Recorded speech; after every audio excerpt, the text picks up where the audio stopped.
Brand new brand TC আজকের new brand TC celebration programme.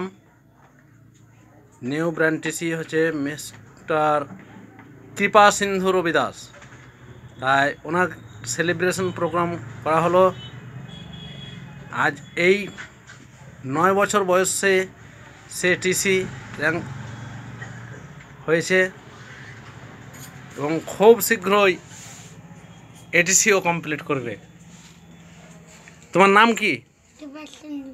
কৃপা সিন্ধু রবি দাস। তোমার বাড়ি জাজিগ্রাম। তুমি কি করো? মাই লাইফ করো, my life style marketing global private limited. তাই তুমি আজকে টিসি হয়েছো, তোমাকে কেমন লাগছে? ভালো লাগছে। তাহলে এখন সামনে তুমি এটিসি র্যাঙ্ক কমপ্লিট করবা, এনটিসি হবা, ডায়মন্ড হবা। তাহলে তোমার সামনে কি আছে, মানে 2,10,000 ইনকাম করবা, তাই তো সপ্তাহে? বাহ বাহ, থ্যাংক ইউ। তো কৃপা সিন্ধুকে অনেক অনেক ধন্যবাদ।